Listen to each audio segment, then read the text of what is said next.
예, 오늘은 그,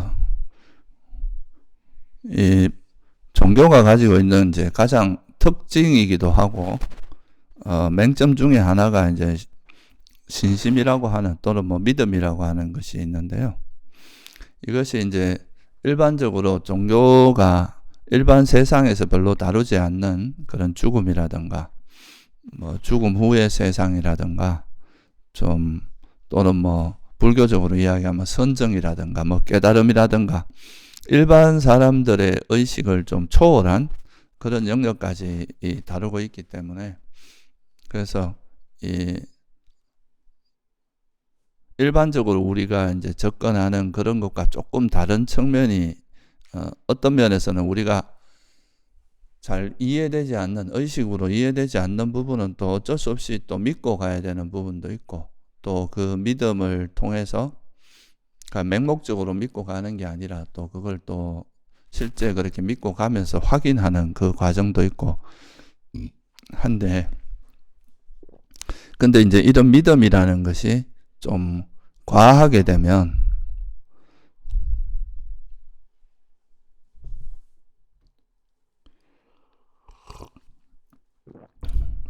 이제 맹신으로 흘러가거나, 또 이것이 어떤 종교가 가지고 있는 되게 이제 좀 특징이면서도 또 굉장히 안 좋은 모습으로 극단적으로 흘러가는 그런 면도 있습니다. 그래서 이제 불교에서는 이 신심이라는 것과 그게 이제 어떻게 보면 반대 영역, 신심은 좀 감성적이고,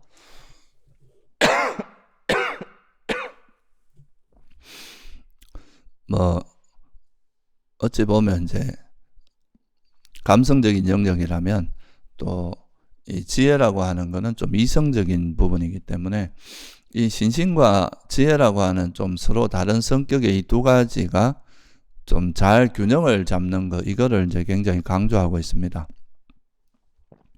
이게 너무 이제 믿음 쪽으로만 가다 보면 일반적인 종교의 모습에 빠져가 좀 맹신, 그러니까 뭐가 뭔지도 모르고 그냥 막연히 믿는 그런 맹신으로 흘러갈 수 있고, 또 신심, 지혜 쪽으로만 넘어가다 보면 분별만 하고 또 의심만 하고 이러면서 실제로 그 어떤 수행을 한다거나 뭐 어떤 행동으로 이어지지 않는 그런 문제도 있기 때문에, 그래서 이 두 가지의 어떤 그 조화 또는 뭐 균형, 이것이 이제 불교 수행에서는 아주 중요한 부분이고, 또 그거를 부처님 가르침 속에서는 굉장히 그 강조해서 설하고 있다는 거를 이제 좀 우리가 아는 것이 굉장히 중요합니다. 그래서 이 신심과 지혜라는 것의 조화, 이 부분에 대해서 오늘은 좀 자세하게 한번 다뤄보려고 합니다.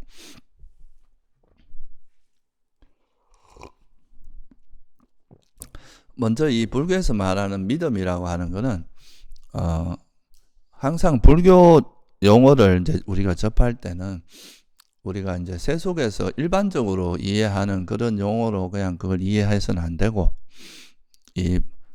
여기서 불교에서 이제 신심이라는 용어를 어떻게 쓰고 있는지 그거를 잘 봐야 된다고 제가 말씀을 드린 적이 있습니다.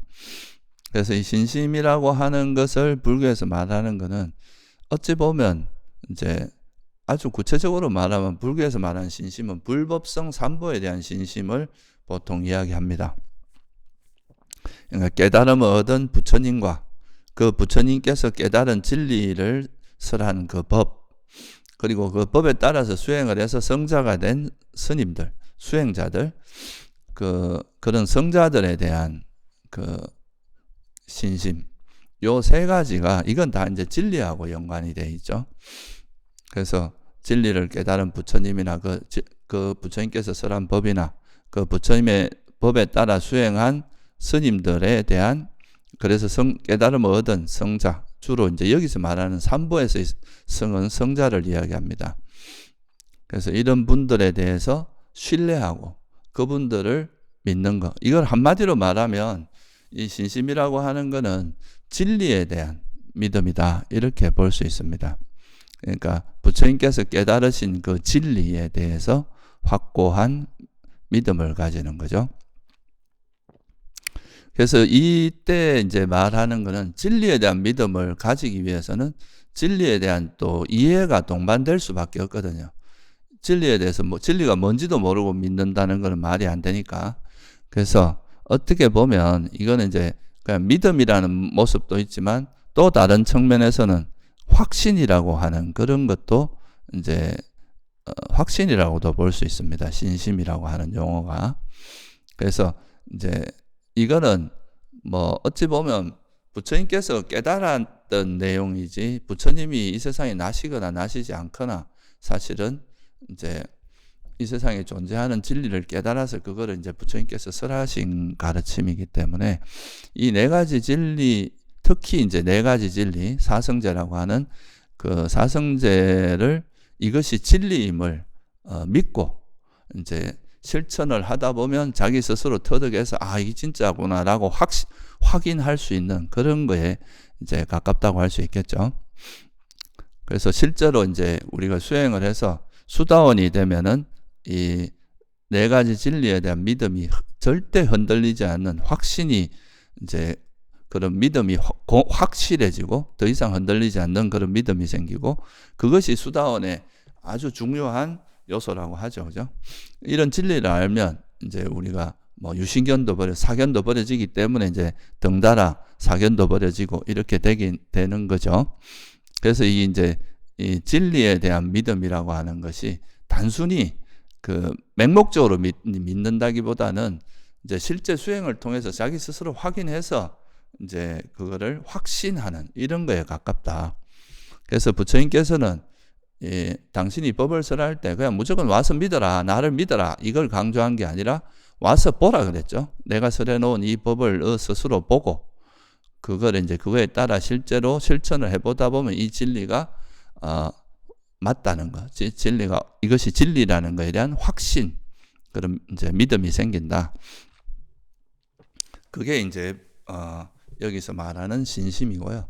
그래서 이제 완전히 이제 지혜가 완전 이거를 이제 자기가 터득을 해서 믿으면 다행인데 그러면 아무 문제가 없는데 우리가 이제 수행을 처음 시작하는 사람들은 이 믿음이라는 우리가 그 깨달음의 경지라든가 진리를 단번에 알 수는 없기 때문에 일단은 그 부처님과 부처님이 그 설한 법, 부처님이란 분이 어떤 분인가를 우리가 이제 삶의 궤적이나 역사 속에서 우리가 충분히 검증이 됐다는 걸 이해하면 그분의 가르침을 일단은 신뢰하고 믿고 우리가 실제로 행해 봄으로써 이제 그걸 나중에 자기 스스로 터득하는 과정을 거치기 때문에 1차적으로는 그 믿음이 어떻게 보면 부처님의 가르침 진리에 대한 믿음이 이제 기반이 되지 않고서는 사실 수행이라는 게 이루어지기가 어렵다는 거죠. 그래서 이제 불교에서는 이 신심이라는 걸 굉장히 강조를 합니다. 근데 이 신심이 일어나기 위해서는 첫 번째 이제 경전 속에서 항상 언급하는 게 뭐냐 하면 이제 부처님 같은 분이 나셔서 그분의 가르침을 듣고 이제 믿음을 일으킨다. 이렇게 나오거든요.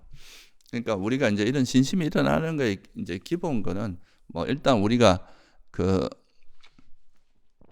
그걸 스스로 터득하지 못했더라도 듣고 배우는, 그러니까 그 부처님의 가르침을 듣고 배우는 그 과정이 일단은 필요한 거죠. 그러면 이제 그거에 대한 믿음이 생기고 그 믿음에 따라서 수행을 하다 보면 스스로 터득해서 그걸 이제 확신하는 그런 과정으로 흘러갈 수 있겠죠. 그죠? 그래서 신심의 내용은 사실은 바른 견해, 부처님이 이제 깨달은 그 내용, 바른 견해, 사성제에 대한 가르침이기 때문에 일단 이거는 이런 믿음이 생기기 위해서는 첫째는 이 진리의 가르침을 듣고 배우는 과정, 문사의 과정이 듣고 사유하고 배우는 과정이 반드시 필요하다. 는 걸 알 수 있습니다. 그리고 이제 요 신심을 이해할 때 한 가지 주의하셔야 될 게 뭐냐 하면 신심하고 집착은 다르다는 걸 여러분이 이제 좀 이해하셔야 돼요. 보통은 이제 신심이라고 하는 것을 집착으로 착각하는 경우가 많거든요. 그러니까 이 집착으로 착각하는 게 소위 말하는 맹신자들입니다. 그냥 자기가 아는 그 내용에 막 너무 과도하게 과도하게 이제 믿음이 가해지면 이게 집착이 돼버리거든요. 이 불교에서 말하는 신심이라고 하는 거는 반드시 그 지혜, 나중에 이제 우리가 좀 더 자세히 알아보겠지만, 그거에 대한 믿음을 기반으로 해서, 검증을 기반으로 해서 믿는 거기 때문에 이것을 과도하게 집착하지는 않습니다. 그냥 확신을 가지는 거죠. 확신을 가지는 사람은 자기 길을 가요. 자기가 이것이 진리다 생각하고 그 길을 가지만, 그것과 다른, 나와 다른 생각을 가지고 다른 길을 가는 사람을 뭐 비판할 수는 있겠죠. 그건 옳지 않은 길이다 이렇게 이야기할 수는 있겠지만, 그렇다고 해서 자기 말을 안 듣는다고 화를 낸다거나 그 사람을 공격하거나 이런 일은 절대 없거든요. 그냥 자기 확신을 가지고 자기 길을 가는 거죠. 근데 이제 맹목적으로 믿는 그런 이제 집착이 있는 사람들은 자기와 다른 사람들을 공격합니다. 그리고 그거에 대해서 화를 내겠죠. 왜냐하면 집착이 있으면 그 반작용으로 화가 반드시 있기 때문에. 그래서 이제 자기가 가지고 있는 그 믿음과 다른 믿음을 가지거나 다른 생각을 가진 사람을 싫어하고 공격하고 이런 식의 이제 문제가 생길 수 있죠. 그런데 불교에서 말하는 이 신심이라고 하는 건 선한 법입니다. 이 선한 마음이라서 이거는 그냥 자기 확신을 가지고 묵묵히 자기 길을 가게 하는 힘이 되긴 하지만, 이와 다른 생각을 가진 사람을 공격하거나 싫어하는 이런 마음으로 되진 않는다, 절대.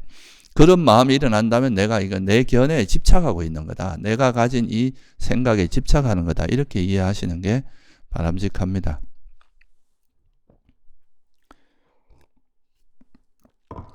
그래서 이런 신심이라고 하는 건 좀 약간은 감성적인 요소이기 때문에 우리 마음을 되게 이렇게 좀 정서적으로 안정을 시켜줘서 좀 수행이 메마르지 않게 하는 그런 되게 좋은 장점이 있습니다. 이 신심이라고 하는 게. 우리가 수행하다 보면 이 신심이 없는데 억지로 막 지혜로 막 끌고 가려고 하면 이게 되게 이제 힘겹게 갈 수 있거든요. 새 속에서도 정서적으로 안정되지 않고 당위성만 가지고 가는 거는 되게 힘들잖아요. 근데 이제 불교 수행도 이것이 진리다라는 믿음을 갖고 있으면 여기서 기쁨, 희열과 행복이 생깁니다.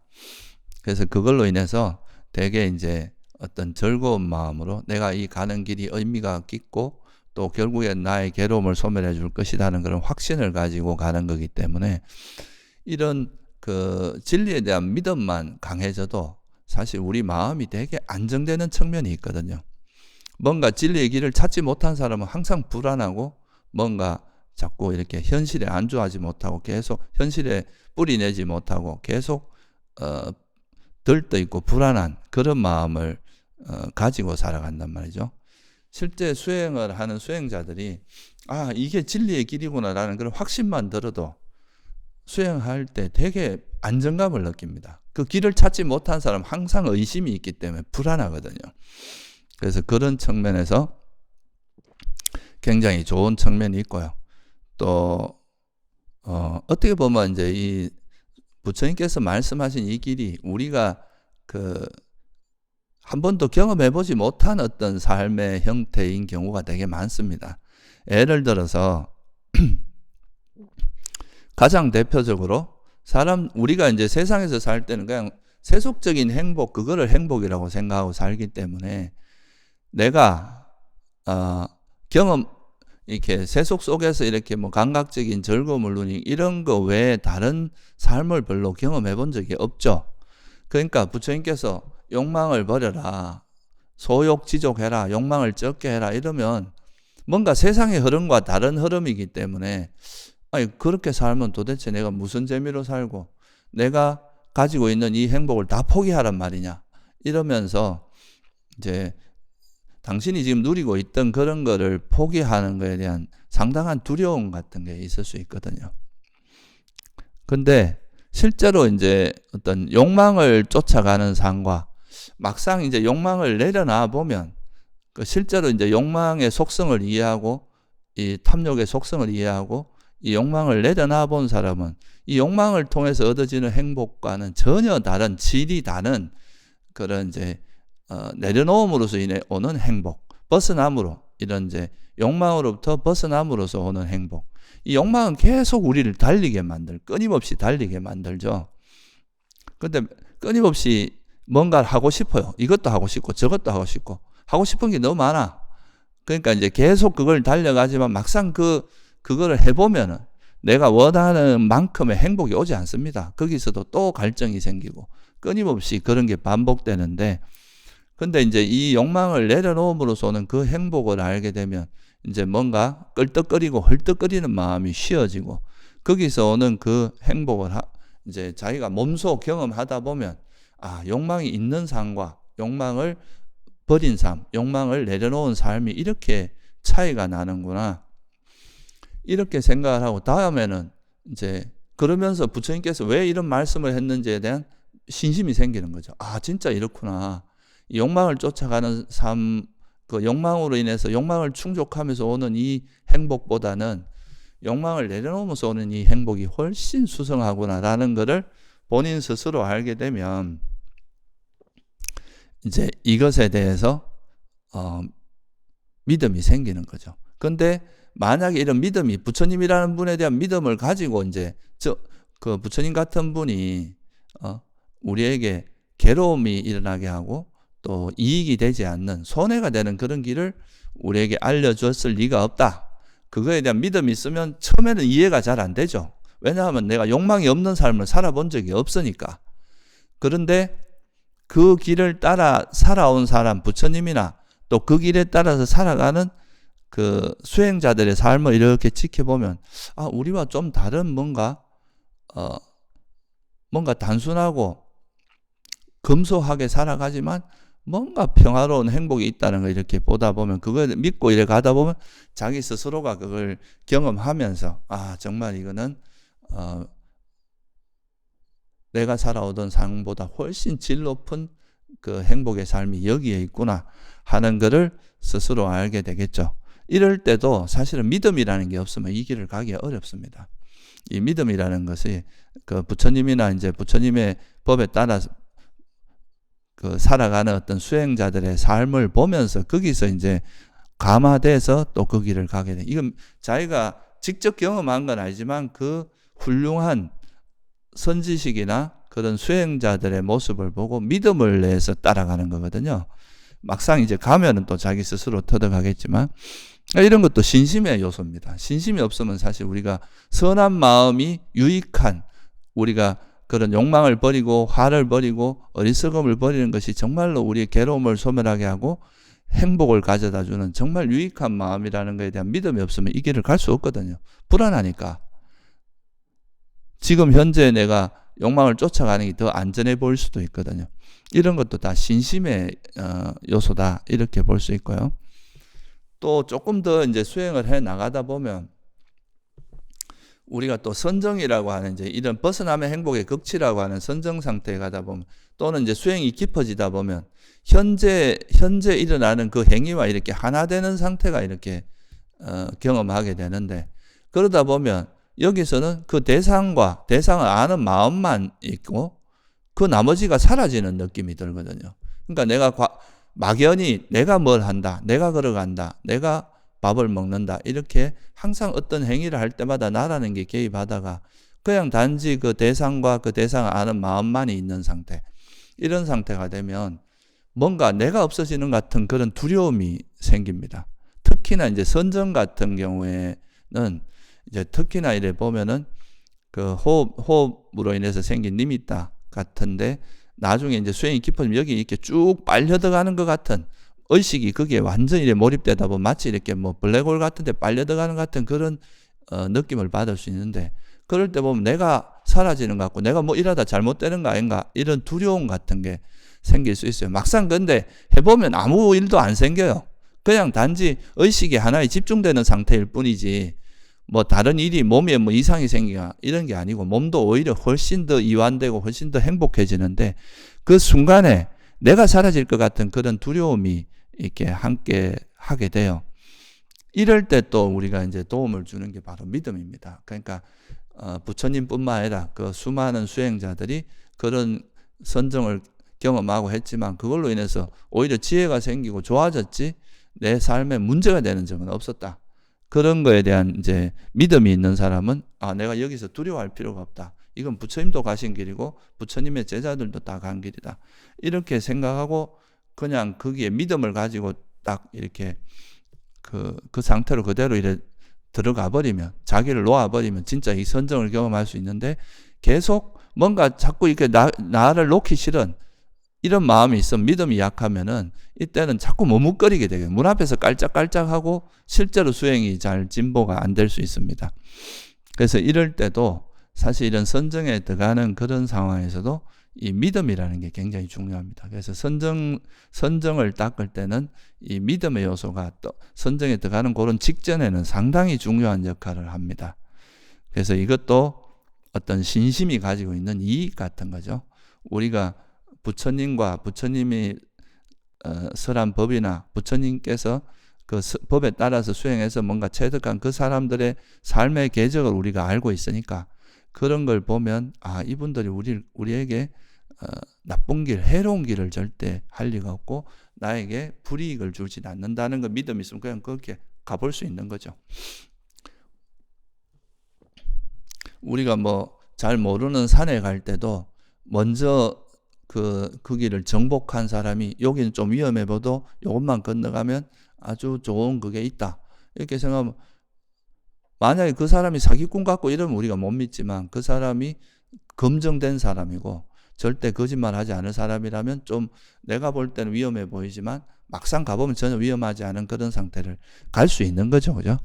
그런 게 바로 이 신심의 역할입니다. 그래서 이 신심은 우리가 왜 중요하냐 하면, 어떻게 보면 수행이라는 거는 보통 우리가 인간계라고 하는 게 욕망을 가지고 살아가는 세상인데, 이 욕망이 없는 삶을 이렇게 욕망을 내려놓는 삶으로 이제 방향을 트는 거잖아요. 그러면 그 삶은 우리가 살아본 적이 없어요. 경험해 본 적이 없는 미지의 세계입니다. 가보지 않은 세상이라. 그러니까 그렇게 가다 보면 여기는 익숙한 세상이고, 이 수행을 통해서 욕망이 버려진 그런 곳은 내가 가보지 않은 상태이기 때문에 이런 길을 갈 때 가보지 않은 길을 저 가서 혹시나 내가 잘못되는 거 아닌가, 잘못된 뭔가 문제가 이런 의심이 있으면 절대 이 길을 가지 못하거든요. 근데 이거를 이제 이런 그 의심을 극복하게 해주는 그 주요한 그 어떤 마음의 상태가 바로 신심이라는 거죠. 또 뭐 선정도 그렇지만 특히 열반 같은 경우는 우리가 나중에 탐욕을 버리고 가래를 소멸하고 탐욕을 빗바래고 이렇게 하고 나면 나중에 이제 다시는 태어나지 않는 열반에 들 수 있다, 이런 가르침을 들을 때도 이것도 사실 사람들이 굉장히 두려움을 갖고 있거든요. 왜냐하면 사람들은 다 존재에 대한 가래가 있으니까. 이 존재에 대한 가래가 있는 상태에서는 그것이 사라진 상태에 대한 통찰, 이해가 없기 때문에 이 상태가 두려운 거예요. 막연히 두려운 거죠. 근데 이게 이제 서서히 가래가 빗바래져 가면서 지혜가 점차 성숙해 가다 보면 이게 너무 자연스러운 과정이고 자연스럽게 이해가 되는 건데, 그렇지 않고 그냥 아직은 가래가 치성한 상태에서는 그 상태가 되게 두려워요. 그래서 멸성제 같은 가르침을 들으면 실제 이제 뱀의 비유경이라는 마치마 니까에 보면은 그런 이야기가 나옵니다. 그가 열애나 열애의 제자가 모든 견해의 토대, 이런 형성된 것들을 가라앉히고 재생의 근거를 놓아버리고 가래를 소멸하고 탐욕을 빗바래고 소멸하고 열반을 체득하기 위해 법을 쓰라는 것을 들어요. 이게 이제 부처님이 괴로움의 소멸에 대한 법을 들으면, 그러면 일반 사람들은 어떤 생각이 드냐? 나는 단멸해버리겠구나. 참으로 나는 파멸해버리겠구나. 참으로 나는 다시 존재하지 않게 되겠구나. 라고 그는 근심하고 상심하고 슬퍼하고 가슴을 치고 울부짖고 광난한다. 이게 일반적인 이제, 왜냐하면 우리가 가보지 못한 세상이거든요. 전혀 알지 못하는 세상이기 때문에, 또는 상태이기 때문에 지금 내가 욕망이 있는 상태에서는 이해되지 않아요, 이게. 왜냐하면 내가 이걸 지고 있는데, 내가 지금 감각적 욕망을 마음껏 누리고 있는데 그 더 좋은 게 있다, 이렇게 이야기하면 오히려 내 것을 뺏으려고 하는가, 내가 가지고 있는 것을 파괴하려고 하는가, 이렇게 생각하고 이제 두려워한다는 거죠. 이거를 이제 옛날 어른들은 이렇게 비유하기도 합니다. 어떤 사람이 썩은 고기, 썩은 그 음식을 먹고 있는데 저기 가면 좋은 더 몸에도 좋고 건강한 음식이 있다라고 이제 이야기하면 이 사람은 이 썩은 음식이나 썩은 고기에 집착이 있는 사람은 그렇게 이야기하면 저놈이 내 이 썩은 고기를 뺏으려고 한다. 내 거를 가져가려고 한다. 이렇게 해서 반발한다는 거죠. 그와 마찬가지로 우리가 이제 어떤 괴로움이 소멸하는 길을 처음에 들으면 그거에 대해서 내가 가지고 있는 걸 놔야 되니까 집착하고 있는 것들을 놓는 이 과정이 사실은 이제 처음에는 되게 두렵고 불안하거든요. 이제 서서히 이 과정을 지혜가 성장하고 이제 탐욕이 서서히 빗발하다 보면 아무것도 아니고 자연스럽게 그걸 받아들이게 되는데, 그래서 이 과정에서 중간에 포기하지 않고 그 길을 꾸준히 갈 수 있게 하는 그 힘이 믿음이라는 거예요. 이게 이제 이런 신심이라는 것이 이 법이 진리라는 거. 결국은 내가 지금은 좀 잘 이해가 안 되고 하지만 이 길을 가다 보면 그것이 옳은 길이고 진리의 길이라는 것에 대한 믿음이 있으면 그 길을 가보기는 하거든요. 가보면서 자기가 확인할 수 있는데, 그런 믿음이 없는 사람은 계속 이거에 대해서 불만을 표시하고 이거에 대해서 못 믿고 그러면서 이제 주저하기만 하고 비판만 하다가 아무것도 수행을 할 수 없는 그런 일이 발생하는 거죠. 그래서 이 수행을 하는 데 있어서 기본적인 건 이제 이런 신심이라는 게 바탕이 돼야 된다는 거죠.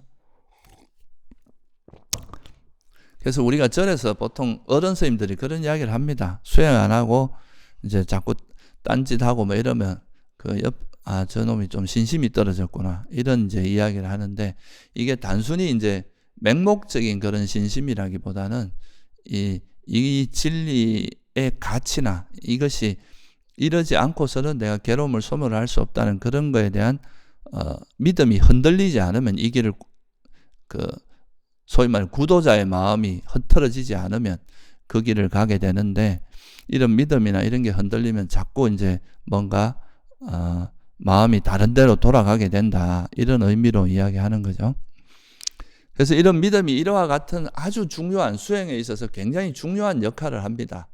그래서 우리가 이 신심이라고 하는 것을 불교에서도 뭐 진리를 추구하는 거지만 그 이유가 아까도 말씀드렸지만 우리가 가보지 못한 길을 가기 때문에 이거는 믿고 갈 수밖에 없는 그런 부분이 있거든요.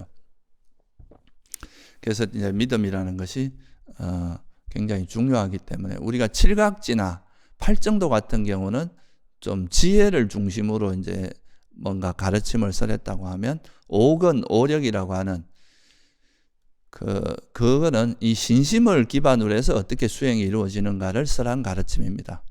그러니까 어떻게 보면 이 오건오력은 신심을 출발점으로 해서 신심을 기반으로 해서 정진이 되고, 정진을 기반으로 바른 기억이 생기고, 바른 기억을 통해 삼매가 생기고, 삼매를 통해서 지혜가 생긴 요 구조를 설한 게 오건오력이거든요. 그래서 이 신심이라고 하는 것도 이제 수행의 출발점이 신심이 될 수도 있고 지혜가 될 수도 있는 겁니다. 그런데 그 두 가지가 무관한 게 아니라 다 같이 연결되어 있는 거라고 볼 수 있습니다. 근데 이런 신심의 이제 맹점이 뭐냐 하면, 신심만 넘치고 이제 지혜 부분을, 그러니까 직접 가면서 그걸 개발하지 않다 보면은 맹신자가 되는 거죠. 그러면 이제 극단적인 방향으로 흘러갑니다. 뭐 예를 들어서 우리가 서양 종교를 믿는 사람 중에 광신도들이 있잖아요. 막 뭐 불신 지옥, 뭐 믿음은 천국, 뭐 이렇게 하면서, 물론 그분들의 그 자기 믿음은 충분히 존중할 수 있지만 그걸 남에게 강요하는 것은 집착이거든요. 이거는 아까도 말했지만 믿음이 과하게 되면 이건 집착으로 가서 타인을 자기 의지대로 바꾸려고 하고 타인에 강요하고 이런 모습이 발생할 수 있다 이거요. 이게 이제 광신자들의 모습입니다. 그리고 또 불교 내에서도 이제 너무 이런 믿음이 강하다 보면은 좀 교조적으로 흘러가기가 쉬워요. 이게 좀 불교의 가장 기본은 진리를 추구하는 거기 때문에 어떤 내 편견이나 자기 사견을 버리고 정말 진리에 접근하는 그런 연습을 하고 그런 쪽으로 수행을 해야 되는데, 이게 잘못하다 보면 교조적인 믿음으로 흘러가는 거죠. 내가 보는 이것만 맞다. 이거에 이제 아까도 말씀드렸지 믿음이 아니라 집착이 돼버리는 거예요. 그래서 이제 자기가 공부한 그 이론만 맞고 그것이 전적으로 옳다라고 너무 이거를 그냥 액면 그대로 이제 믿어버리는. 그러니까 불교 가르침 중에서도 좀 이게 신화적인 요소도 있고 종교적인 요소도 있고 정말 진리를 쓰라는 부분도 있는데 이런 것들을 다 똑같은 수준으로 믿어버린다면 이게 좀 혼선이 빚어질 수 있거든요. 그러니까 부처님 가르침 중에 정말 핵심이고 코어 가르침 같은 경우는 이거는 우리가 정말 전적으로 믿어야 될 부분이라고 할 수 있지만 또 이거를 이해시키기 위해서 좀 도움을 주는 뭐 신화적인 요소도 있을 거 아니에요. 그죠? 약간은 종교적인 요소. 그런 것까지 동일한 선에서 또는 부처님의 가르침이 있고 이게 또 이 가르침을 좀 해설하기 위해서 나온 주석서가 있습니다. 근데 주석서나 경전이나 똑같은 위치로 나와버리면 이것도 다 부처님의 친설이다. 이렇게 가버리면 이거는 너무 과도하게 어떤 믿음의 요소가 강한 거다. 이렇게 볼 수 있겠죠. 우리가 역사적으로 살펴보면 이제 경전도 사실은 이제 오랜 시간이 지난 다음에 문자로 기록됐고, 그리고 이 경전이 또 기록될 때 예를 들면 니까야 같은 경우는 상자부를 통해서 좀 남겨진 경전이고, 아함 같은 경우는 저 북방에서 뭐 설일체 유부나 뭐 법장부나 이런 이제 여러 부파에서 전성됐는데, 그래서 그 내용이 핵심적인 건 똑같습니다. 핵심적인 내용은 일치하는데 그 속에서 약간씩 이게 다른 점이 있는 거는 또 약간 그 부파 내에서 또 자기들 생각에 맞게 약간 첨삭한 부분도 없잖아 있거든요. 그런 부분을. 근데 어느 한 부파의 견해만 가지고 그것만이 전적으로 옳다. 특히나 이제 주석서 아비담마라고 하는 주석서로 가게 되면 그 주석서는 자기 부파의 견해를 좀 확실하게 주장하기 위해서 보통 쓰여진 게 주석서거든요. 우리 부파의 견해가 맞다는 걸 이론적으로 구성하기 위해서. 근데 이런 주석서까지도 너무 과도하게 이제 진리로서 받아들이게 되면은 이게 이제 약간 혼선이 생기는 거죠. 주석서의 내용은 부파마다 다를 수밖에 없어요. 근데 그런 것마저도 다 한쪽 부파만 맞다 이렇게 되면 이거는 이제 좀 과도한 자기 가르침에만 집착하고 다른 걸 부정하는 이런 식이 되는 거죠. 요즘 역사적으로 보면 사실 뭐 아베담마나 이런 내용들은 훨씬 언어적으로 문헌학적으로 이렇게 살펴봐도 이게 훨씬 후대에 이제 형성된 거라는 거를 우리가 충분히 이해할 수 있습니다. 그리고 또 그 후대 스님들에 의해서 만들어진 거라는 걸. 근데 이제 좀 과도하게 이런 걸 주장하는 분들, 이 아비담마도 부처님께서 직접 설한 거다. 이렇게 이제 주장하는 경우도 있는데, 이렇게 되면은 사실 이거와 또 다른 측면에서 보면 뭐 후대에 이제 스님들에 의해서 제작된 대성경전도 부처님 직설이라고 하는 말에 사실 부정할 수 없거든요. 똑같은 입장이니까. 이것도 다 부처님의 가르침을 이어온 거니까 부처님의 직설이다 이렇게 한다면, 그래서 사실 이게 이제 부처님께서 직접 설하신 것과 그 후대의 스님들에 의해서 만들어진 건 조금 다른 각도에서 바라보는 게 바람직하거든요. 그러니까 이런 것도 너무 교조적인 믿음으로 가는 경우가 있습니다. 또 우리가 이제 현상적으로 보면은 보통 이제 초기 불교를 접하거나 뭐 이런 이제 대승불교를 접하면 어디라도 똑같아야 되는 거 아닌가 생각하는데, 막상 가보면 이쪽 센터에서 가르치는 가르침과 이쪽 센터에서 가르치는 가르침이 많이 틀려요. 초기 불교 내에서도 다양한 가르침이 있습니다. 수행 방법이 다양해요. 또 같은 화두를 해도 화두하는 스님들마다 또 가르치는 방식이 약간씩은 달라요. 이거는 사실 어쩔 수 없는 흐름이라고 볼 수 있습니다. 우리가 진리라는 건 하나지만 그 진리를 깨닫기 위해서 가는 방법은 다양할 수밖에 없거든요. 그래서 부처님께서도 어떻게 수행해야 그 깨달음이 있느냐라고 했을 때 그거를 이 방법만 해야 된다라고 설하신 게 아니라 그 방법 속에 팔정도가 있으면 그거는 깨달음이 있고 바른 방법이고, 팔정도가 없으면 바른 방법이 아니다. 깨달음이 없다. 이렇게 말씀하셨거든요. 훨씬 더 유연하게 말씀하신 거예요. 그래서 사람마다 이제 그 깨달음을 얻는 방법이나 그런 거는 좀 다를 수밖에 없습니다. 그리고 당신이 공부한 방식대로 또 후학을 가리키는 게 일반적이거든요. 근데 내가 가리키는 내가 공부하고 내가 배운 거 외에 다른 거는 다 틀렸고 내가 배운 것만 맞다라고 주장하는 거는 상당히 그 교조적인, 어떻게 보면 이것도 맹신의 어떤 모습이다. 이렇게 볼 수 있는 거죠.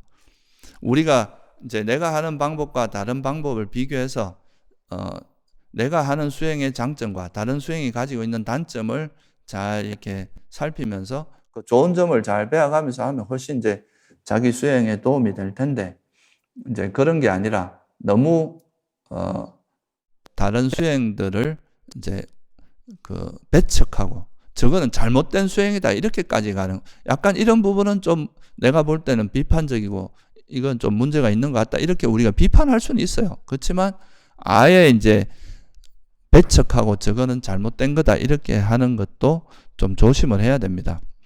이런 것도 너무 이제 그 자기가 하는 것만 믿고 자기와 다른 수행을 이렇게 받아들이지 못하는 그런 것이다. 만약에 그 수행 속에 바른 견해가 없고 분명히 저거는 부처님이 말씀하신 수행과 잘못된 방향이 잘못됐다 이렇게 하면 그 충분히 비판할 수 있고, 그런 거는 우리가 이제 합리적으로 비난할 수도 있는 거죠. 그렇지만 그런 게 아니라 그래도 이제 수행 방법에 어떤 약간의 부족한 건 있어도 바른 방법이고 바른 견해가 있다면 그런 거를 너무 부정하는 거는 이제 좀 맹점에 빠지는 거다 이렇게 볼 수 있겠죠.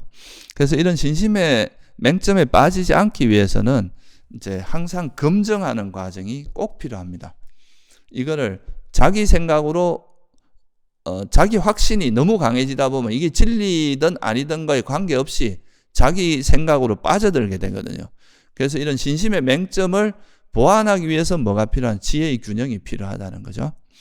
이 지혜라고 하는 것은 이제 단순히 내가 이제 그 믿고만 가는 게 아니라 그 믿음을 가지고 일단 내가 가보지 않은 길이니까 믿고 가지만 그 길을 가면서 계속 자기가 가는 길이 바른지 바르지 않은지 계속 검증하는 과정을 거친다는 거죠.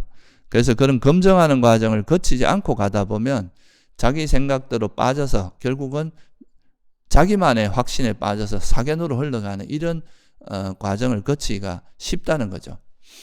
그래서 보통 우리가 이제 홀로 너무 오래 수행하는 사람들이 나중에 보면은 좀 자기 생각에 빠지고 자기 견해에 빠지는 그런 경우를 거의 많이 봅니다. 이건 거의 뭐 99% 그래 된다고 해도 과언이 아닙니다. 그래서 우리가 수행할 때는 항상 그 자기가 가는 그 길을 객관적으로 검증하는 과정이 반드시 필요합니다. 자기 스스로가 비춰보는 것도 중요하고, 또 자기가 자기를 비춰보는 것에 좀 한계가 있기 때문에 도반가의 법담이라든가 또 스승이 있으면 또 스승과의 어떤 인터뷰라든가 이런 과정을 통해서 이게 좀 이제 자기를 검증하는 과정이 꼭 필요한데, 이런 거를 가능하게 해주는 게 바로 뭐냐? 바로 지혜라는 거죠. 이런 지혜가 같이 결합하지 않으면 진짜 자기 생각으로 흘러갈 가능성이 거의 99%라고 보시면 됩니다. 그래서 이제 이 신심의 영역이 하나가 있다면 또 다른 영역이 지혜의 영역입니다. 이 지혜라고 하는 거는 불교에서 말하는 지혜는 진리에 대한 진리를 꿰뚫어 아는 능력이거든요. 그거를 이제 우리가 겉으로 드러난 현상이 아니라 그거의 실상을 볼 줄 아는 힘입니다. 그래서 현상을 꿰뚫어 아는 그 마음을 우리가 지혜라고 한다고 보시면 되고요. 그런데 이 지혜라고 하는 말이 그냥 세속적인 지혜하고 또 똑같이 동일시하면 안 됩니다. 세속에서 말하는 지혜는 우리가 뭐 좀 지식이 많고 박식하고 또 판단력이 좀 뛰어나고 이런 사람을 지혜가 있다고 이야기하는 건데, 불교에서 말하는 지혜라고 하는 건 부처님이 이제 이런 구도자의 길을 가게 된 그 핵심은 괴로움의 소멸에 있잖아요. 그죠? 그래서 이 괴로움을 소멸하는데 그 필요한 그 통찰을 깨달음으로써 그 괴로움을 소멸했기 때문에 부처님께서 말씀하신 이 지혜의 내용은 바로 사성제입니다. 네 가지 진리, 그러니까 우리가 이 존재, 괴로움과 괴로움의 소멸에 대한 진리라는 거죠. 그거에 대한 지혜가 불교에서 말하는 지혜지, 우리가 일반적으로 말하는 그 세속적인 그런 지혜를 의미하는 게 아니라는 것, 그거를 명확히 알아야 됩니다. 그래서 이 지혜라는 거는 어찌 보면 괴로움과 괴로움의 소멸에 대한 진리고, 이거를 자기 스스로 이제 직접 확인하고 터득해서 생긴 그 통찰력을 지혜라고 한다는 거예요. 처음에 이제 신심은 그냥 부처님께서 사성제를 설하시니까 아직은 내가 잘 모르지만 믿고 가는 거라면, 이 지혜는 스스로 그걸 확인하고 검증하는 그 과정이 바로 지혜다, 이렇게 볼 수 있겠죠. 그죠? 그래서 이 불교에서 말하는 지혜가 괴로움과 괴로움의 소멸에 대한 지혜이기 때문에, 이거의 반대로 보면은 결국 어리석음, 지혜의 반대가 어리석음인데, 이 어리석음은 괴로움과 괴로움의 소멸에 대해서 모르는 게 어리석음입니다. 그거를 모르는 거. 그래서 이 지혜의 의미를 좀 잘 이해해야 된다. 그러면 우리가 괴로움과 괴로움의 소멸에 대해서 잘 알려면, 이 세상에 있는 모든 것은 형성되어 있기 때문에 무상하고 괴로움이고 무아라는 걸 통찰하는 거, 이것도 지혜겠죠. 그러니까 또 그런 괴로움이 왜 일어나는가? 탐욕과 성냄과 어리석음 때문이다. 부처님께서 이제 주로 가래를 말씀하셨는데, 이 가래가 왜 일어나는가를 보면 어리석기 때문에, 진리를 모르기 때문이다. 그게 어리석음으로 정의를 한 거거든요. 그러니까 어리석음이라고 하는 것도 지혜와 무관하지가 않아요. 지혜가 없는 게 어리석음이기 때문에. 그래서 이제 이런 지혜를 통해서 우리가 내가 수행한 내용 같은 것들을 확인하고 검증하면서, 처음에는 믿고 따라가지만 그 믿고 따라가면서 우리가 실제로 그거를 부처님 말씀대로 이제 수행을 하면서 진리를 스스로 발견해 나가면서 이 진리라는 것이 맞다는 것을 확인함으로써 오히려 이제 이런 그 확신이 믿음이 더 강해지는 이런 과정이라고 할 수 있겠죠. 그래서 이런 믿음이 너무 강해서 그렇게 이제 편향되고 또 맹신에 빠지고 또 교조적으로 가고 이런 거를 막는 방법이 바로 지혜를 통해서, 처음에는 우리가 믿고 갔지만 그 믿음을 통해서 부처님께서 설한 그 가르침을 스스로 확인하고 검증하는 작업이 꼭 필요하다. 그게 바로 이제 이 소위 말해서 믿음, 신심에만 빠지지 않고 지혜가 필요한 이유겠죠. 그죠? 우리는 보통 보면 믿음이 강해지면 이제 전통이나 또 어떤 유명세, 또 되게 유명한 스님이 이야기하거나 또 전통적으로 내려오던 거, 이런 거에 되게 취약합니다. 이 전통이라는 게 굉장히 강한 힘이 있기 때문에 이 전통적으로 내려오던 것은 그게 이제 진리라고 그냥 우리가 동일시하는 그런 경향도 많은데, 이거는 깔라마경에서 부처님께서 그렇게 하지 마라 그랬죠. 그죠? 비록 전통에 있거나 유명하다고 해서 따르지 말고 그 가르침이 정말 괴로움의 소멸에 도움이 되는지 안 되는지 이런 걸 명확히 검증해서 따라야 된다. 이렇게 이제 말씀하셨습니다. 그리고 또 이거를 검증하는 수단은 적어도 부처님께서 다른 가르침에서 진리란 표현은 잘 안 썼거든요. 근데 이 네 가지 진리, 그러니까 사성제라고 하는 이 가르침을 법을 통해서 계속 검증해 나가는 이런 과정이 굉장히 중요하다. 특히 이 사성제라고 하는 이런 법을 통해서 내가 믿고 가지만 그 과정에서 내가 수행하는 이것이 진리에 맞는지, 진리와 부합하는지를 끊임없이 검증해 가면서 가야 된다 하는 게 이제 이 지혜의 중요한 요소다. 그래서 어떻게 보면 이제 신심은 좀 감성적인 요소라면 지혜는 굉장히 이성적인 판단이 들어갑니다. 그러니까 아무리 이게 전통적으로 맞다고 해서 그냥 그 전통에만 따르는 게 아니라 이것이 정말 부처님이 말씀하신 그 진리와 부합하는지, 진리의 가르침과 일치하는지를 검증해서, 그것이 아무리 오래된 전통이라도 진리와 부합하지 않다면 좀 버리고, 진리와 부합하다면 그거는 받아들이고 하는 그런 것이 이제 어떻게 보면 또 지혜의 작용이거든요. 그래서 이 지혜라는 거는 우리가 수행해 나가는 것을 좀 더 객관적으로 검증하게 만드는 요소다, 이렇게 볼 수 있겠죠. 그래서 부처님께서는 이 지혜를 굉장히 중요하게 생각을 합니다. 그 상류다니까에 보면 발자국경이라는 경이 있는데요. 거기 보면은 비구들이요, 그와 같이 깨달음에 이바지하는 어떠한 발자국들이 있든 간에 깨달음을 위해서는 통찰지의 기능이 그들 가운데 어떻습니다. 그러니까 이게 5권을 이제 주로 이야기할 때 신신과 정진, 그 다음에 사띠, 바른 기억이 있고, 그 다음에 이제 삼매, 지혜가 있다면 이 5가지 기능 중에서 우리가 코끼리 발자국이 이제 모든 발자국이 코끼리 발자국이 들어가듯이 깨달음에 이르게 하는 데 있어서 가장 중요한 기능은 바로 지혜의 기능이다. 통찰지의 기능이다. 이게 가장 중요하다고 설하셨어요. 우리가 이제 믿음을 통해서 수행을 하지만 결국 그걸 완성하는 건 지혜거든요. 그래서 이 지혜가 가장 중요하다는 거예요. 지혜를 통해서 우리가 검증할 수 있고 또 바른 수행을 할 수 있다는 거예요. 이 믿음으로만 너무 가다 보면은 이게 자기 어떤 뭔가 견해가 생겼을 때 그쪽으로 빠지면서 이제 바른 수행이 아니라 이제 외도로 갈 수 있는 소지도 많다 이거예요. 그래서 지혜가 있음으로써 개정해 이 바른 삼매도 닦을 수 있고 바른 지혜도 개발할 수 있겠죠. 그래서 이제 우리가 사성제에서 팔정도에서 처음 시작이 바른 견해잖아요. 이게 지혜거든요. 사성제에 대한 지혜를 바른 견해라고 하니까.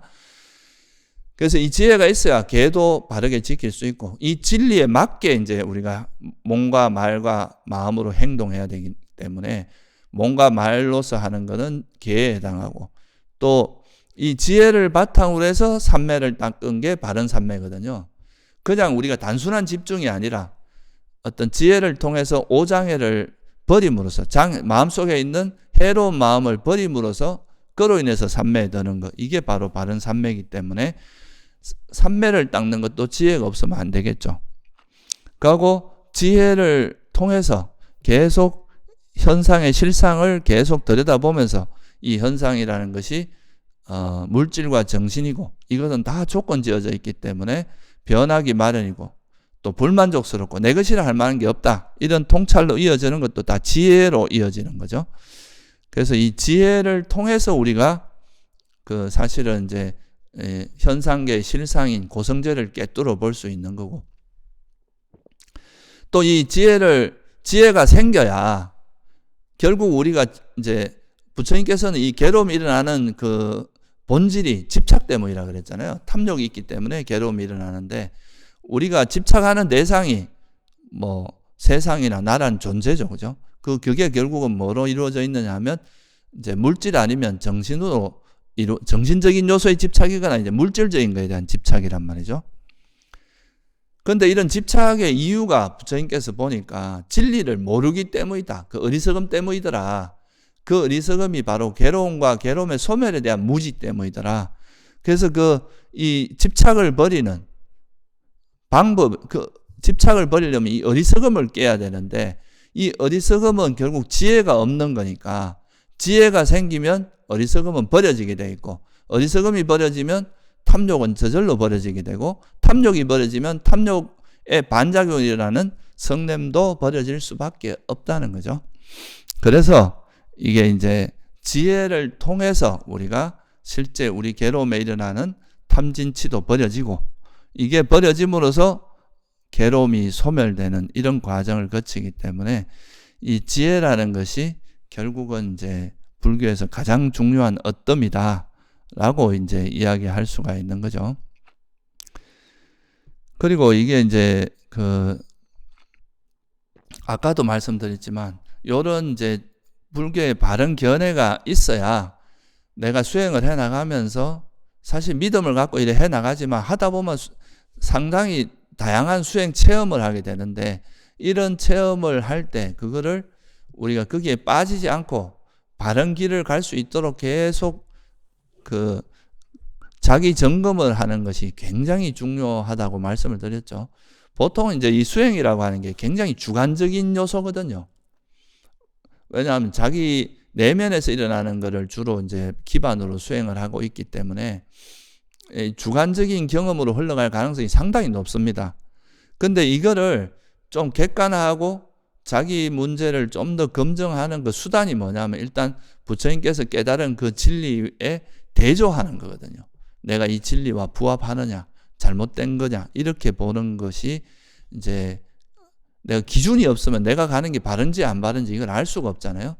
그리고 또 이거를 혼자서 그렇게 하기 힘드니까 반드시 도반들과의 법담이 되게 중요합니다. 특히 스승과의 법담이라는 것이 통해서 이 자기가 이 바라보고 있는 이것이 맞는 건지 안 맞는지 그런 걸 검증해 가야 되는데 이런 검증에 이제 되게 중요한 수단이 바로 이 지혜라는 거죠.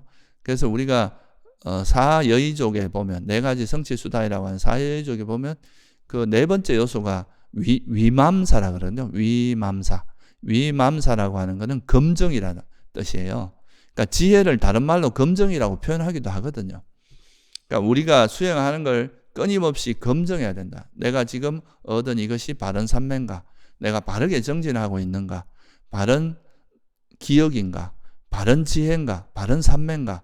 이런 것들을 끊임없이 검증하지 않고 수행하다 보면은 거의 사견으로 흘러갈 가능성이 많다. 이건 거의 대부분 그렇다. 이렇게 되는 거죠. 그래서 이제 이런 지혜가 이 믿음과 지혜의 이런 균형을 믿음으로 빠지는 걸 막아주는 게 바로 이런 지혜다라고 할 수 있고, 이 지혜도 좀 맹점이 있습니다.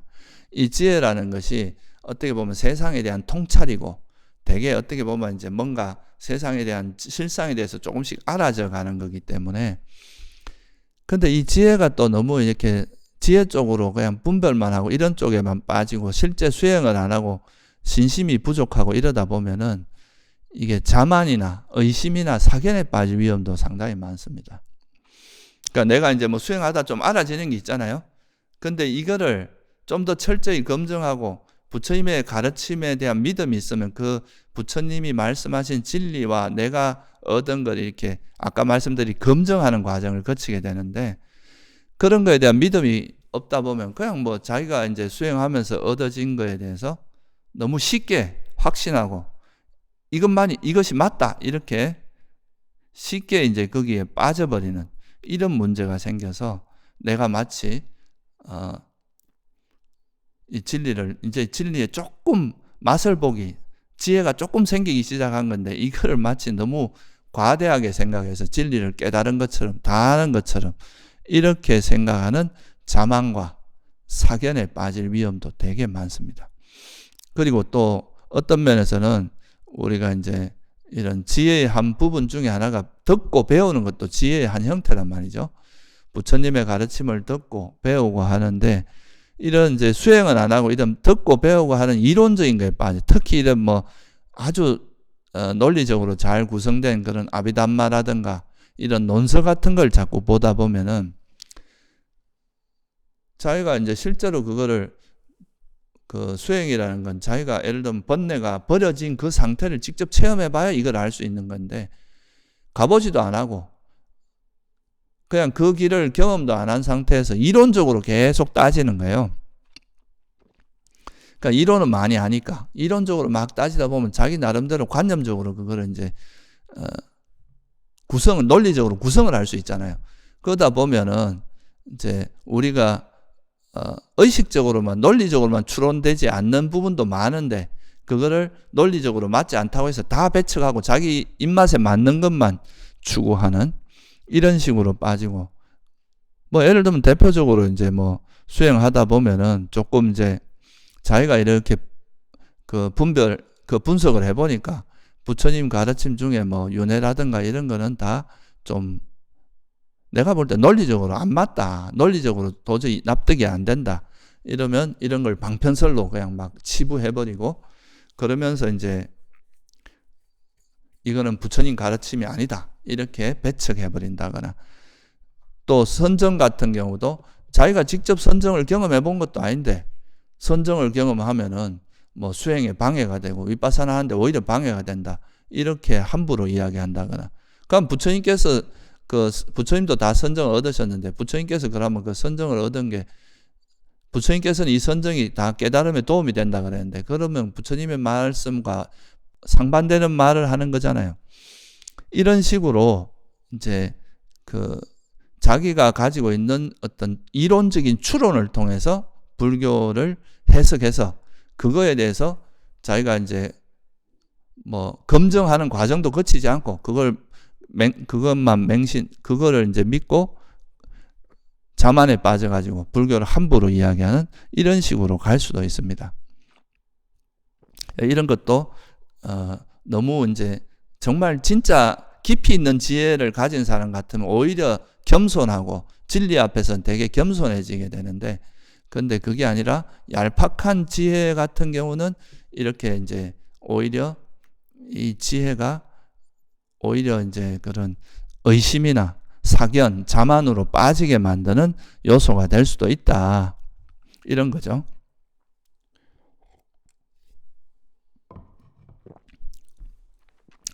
그리고 또 이런 거는 이제 이론적으로만 하는 거지만 또 이제 요즘 보면은 불교를 이렇게 좀 이렇게 공부하다 보면 관념적으로 어떤 개념 하나를 좀 계속 그 방향으로 뭔가 생각을 쭉 이어가다 보면 거기서 뭔가 얻어지는 뭔가 통찰 같은 게 분명히 생기거든요. 뭐 예를 들면 뭐 본래 부처라든가 지금 이대로가 좋다 뭐 이런 거라든가 뭐 평상심이 도다 이런 말들이 그 말 자체가 이제 우리에게 던져주는 메시지가 분명히 있어요. 또 괴로움이라는 건 본래 없다. 뭐 이런 식으로 이제 뭔가 어떤 나름대로 뭔가 이렇게 불교에 대해서 드러내는 개념 같은 걸 하나 붙들어서 그걸 갖고 이렇게 해석하다 보면 약간 소위 말해서 물리가 트인다고 그러죠. 우리가 그걸로 갖고 이렇게 모든 걸 해석해 보다 보면 또 그게 다 통하는 것 같아요. 근데 이거를 전체 구조 속에서 아까도 말씀드렸지만 네 가지 그 진리라는 그 구조 속에서 생각하면 한쪽으로 치우친 이야기들이거든요. 근데 이런 것들을 너무 한쪽에서만 딱 그 개념을 가지고 뭔가 풀어나가다 보면 그 개념이 사람을 이제 사람에게 또 어필도 하고 인기도 끌고 이러면 마치 이게 진짜 진리인 것처럼 이렇게 해서 그 사견을 퍼뜨리는 이런 일들도 사실은 되게 많습니다. 이게 그러니까 이런 이제 저열한 어떻게 보면 이제 보잘것없는 그런 체험들이 이래 쌓이다 보면 그런 것들이 진리의 그 관점에서 보면 아직은 이제 수행의 과정에 있는 건데 그런 거를 너무 이제 쉽게 진리라고 하면서 사람들에게 함부로 이야기하는 이게 자기 검증의 과정이 없어서 그렇거든요. 그 특히나 그러고 검증의 기준이 없으니까 자기식으로 이해한 건데 이게 사실은 알고 보면은 되게 진리에서 어긋나 있고 이 사실은 이게 뭐랄까 자기 사견을 이야기하고 이런 경우가 되게 많거든요. 그러니까 이런 것도 사실은 어떻게 보면 수행하면서 조금씩 얻어지는 지혜를 너무 확장해서 전체 진리로 확장하는 거다. 괴로움이란 뭐 본래 없는 거다. 이게 진리다. 이렇게 이야기하는 사람도 있는데 부처님께서는 괴로움이 본래 없는 거라고 한 게 아니라 이 세상에 있는 모든 것은 괴로움이라고 한 게 고성제의 내용입니다. 이것도 어떻게 보면 공이라는 개념을 너무 과하게 해석을 해가지고 이런 식으로 이제 이야기하는 건데 이게 어찌 보면 요즘 세상이 워낙 이제 힘들고 경쟁도 심하고 힘든 일이 많다 보니까 그냥 원래 네가 부처야. 그리고 괴로움이란 본래 없어. 지금 이대로 다 괜찮아. 이런 말들이 사람들에게 굉장히 긍정적인 위안을 주는 건 사실이거든요. 근데 그렇다고 해서 이게 진리라고 보기는 어려워요. 지금 이대로 좋다고 아무리 우리가 관념적으로 이야기해도 현실에서는 뭐 정신적인 괴로움도 일어나고 또 몸에서 괴로움도 일어나는 건데 이런 거를 무시하고 그냥 무조건 이렇게 그 멋진 말에다 자꾸 이제 우리 현실을 현실에서 도피하고 이런 개념 속에 숨어버리는 이런 것들은 사실 근본적으로 문제를 해결하는 데 별로 도움이 되지 않습니다. 그래서 우리가 지혜라고 하는 것도 이게 전체 구조 속에서 파악을 해야지 너무 어떤 자기가 얻은 그 진리를 확장해서 과대하게 해석을 해서 그걸 진리로 포장하고 이렇게 하는 거는 상당히 이제 위험하고 이게 사견으로 흘러갈 사견이 될 수밖에 없다. 그러니까 우리가 보통 보면 세속에서도 운전을 조금 잘하기 시작할 때가 가장 위험하다고 하거든요. 운전을 조금 알기 시작할 때가. 오히려 운전을 오래 하면 오래 할수록 운전하는 게 참 쉽지 않다고 알고 조심하고 이렇게 하는데, 보통 이제 운전 조금 익숙해지고 이러면 그 과속도 많이 하고 이제 함부로 운전하고 이런 경우가 많은데, 이 지혜도 약간 그런 측면이 있습니다. 지혜가 좀 생기기 시작할 때, 이때가 제일 위험할 때거든요. 그래서 이런 지혜의 맹점에 빠지지 않으려면은 우리가 또 이 신심과의 균형을 잘 잡아야 됩니다. 여기서 말하는 신심은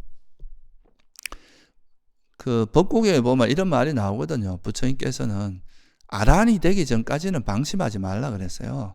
그러니까 우리가 번뇌가 완전히 소멸되기 전까지는 이 번뇌 그 함부로 방심하지 말고 아란이 될 때까지는 참 겸손하게 진리를 맞이해야 된단 말이죠.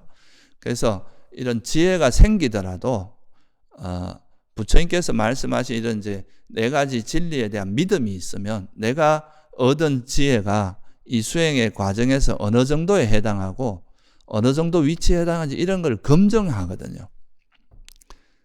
내가 지금 얻은 이게 전체 이렇게 우리가 깨달음으로 가는 긴 여정에서 이제 출발점인지, 그래도 조금은 어느 정도 나간 이런 거에 대해서 어느 정도 부처님께서 이 큰 청사진을 수행의 과정에 대해서도 다 법문해 놓으신 게 있거든요. 그러면 그런 거에 대한 믿음이 있는 그런 거를 자기가 얻지 못하던 그런 그림이 있고 그런 거에 대한 이해가 있는 사람들은 지금 내 지혜에 대해서 너무 과도하게 집착하지 않고 이것도 수행 과정에서 일어나는 하나의 지혜구나 이렇게 생각하면서 이제 현실에 안주하지 않고 더 깊은 지혜를 위해서 나아가고 겸손할 텐데, 그렇지 않으면 자기가 지금 얻은 게 잘 적용이 되고 사람들도 호응도 좋고 이러면 이거를 전부로 착각할 수 있다 이거죠.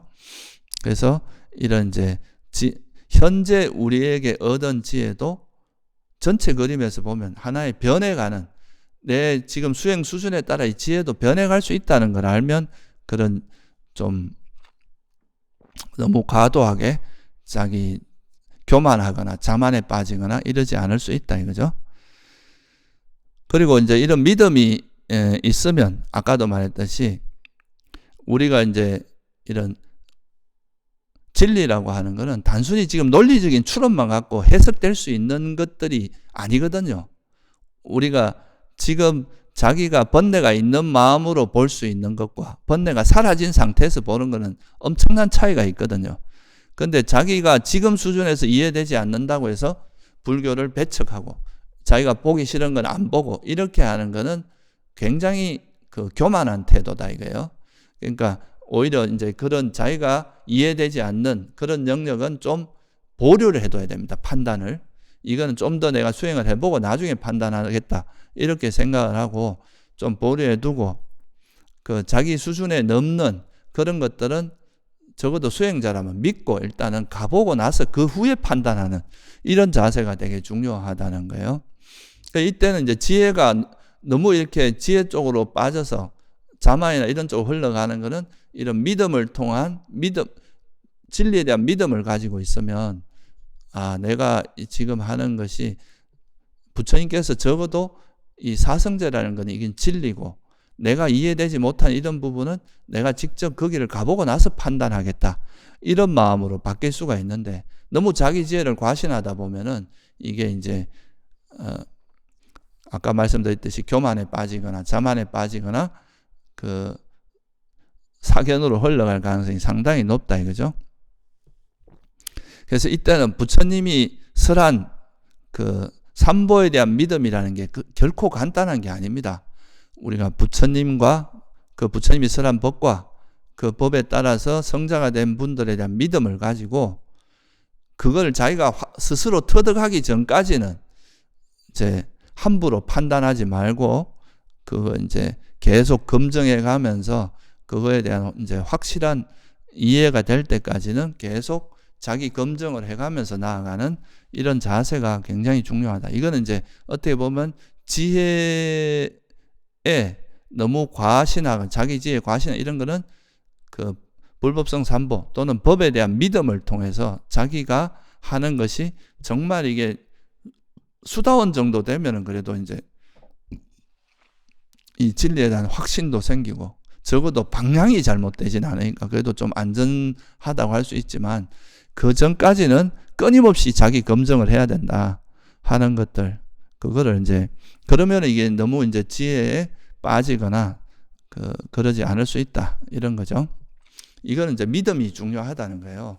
부처님께서 그 깨달은 그 진리 그것이 진리라는 걸 믿고 내가 얻은 이 지혜와 항상 검증을 해서 내가 거기에 부합되는지 아직도 부족한 건 무엇인지 이런 걸 잘 체크하면서 가야 우리가 그 중간에 엇길로 새지 않고 왜 이제 사견이나 자만이나 이런 데 빠져서 엇길로 새지 않게 해준다 이거죠. 이렇게 이제 진심과 지혜가 적절히 잘 조화를 이루었을 때 우리가 바른 수행을 할 수 있고 엇길로 가지 않고 정말로 우리가 이제 원하는 구도자의 삶을 살 수 있지. 안 그러고 가다 보면 중간에 보통 이제 이 수행하다 보면 중간에 다 엇길로 새는 경우가 너무나 많습니다. 그래서 이 신심과 지혜의 균형을 잡아서 조화를 잘 이루어서 수행하는 것이 중요하다 이거예요. 처음에는 이제 신심을 가지고 일단 우리가 이제 그 진리를 터득한 상태가 아닐 때는 신심 가지고 수행을 해 나가요. 수행을 하면서 이걸 계속 검증하면서 또 이제 이 지혜가 생기면 또 더 신심이 확고해지겠죠. 그러다 보면 또 이제 아직은 내가 얻은 이 지혜가 완성된 게 아니라면은 내가 또 그 부처님 말한 이 진리를 터득할 때까지 그 신심을 가지고 자기 겸손하게 자기를 계속 검증해 나가면서 이렇게 수행한다면 우리가 크게 문제없이 바른 길을 갈 수 있다. 이렇게 바른 길을 가도록 하는 데 있어서 굉장히 중요한 역할을 하는 게 바로 사띠의 힘입니다. 바른 기억이죠. 우리가 수행하면서 그렇게 이제 내가 신심에 너무 빠졌을 때 어떤 문제가 생기고 어떤 또 신심에 빠지지 않고 지혜와 조화를 맞추었을 때 어떤 이익이 있는지 이런 경험에서 얻어진 지혜를 잊지 않고 계속 잘 기억을 하면은 이제 균형을 깨트리지 않고 수행을 해 나갈 수 있지만 이런 바른 기억이 없으면 자꾸 이제 치우친 어떤 극단적인 쪽으로 흘러가서 신심으로 너무 빠져서 자기 거에 대해서 너무 과도한 확신을 가진다거나 또는 지혜를 너무 해서 자만이나 사견으로 빠진다거나 이런 문제점이 생기게 되는 거죠. 그래서 우리가 수행을 통해서 얻어진 그런 경험들을 잊지 않고 그거에 대해서 확고하게 기억을 확립한다면 이런 이제 균형을 깨지 않고 바른 길을 갈 수 있다. 이것이 이제 1차적으로 완성되는 게 이런 이제 신심과 지혜의 조화가 1차적으로 완성되는 게 수다원이라고 할 수 있습니다. 이제 수다원이 되면은 이게 지혜를 통해서 얻어진 확신 같은 게 생기고 이게 바로 이제 믿음이 확고해지는 수다원이라고 할 수 있거든요. 그래서 오늘은 이 신심과 지혜의 조화가 중요하다는 것을 여러분들이 다시 한번 돌이켜 볼 수 있는 시간을 가졌으면 좋겠다 해서 이런 주제로 말씀을 드렸습니다. 네, 오늘은 여기서 마치겠습니다.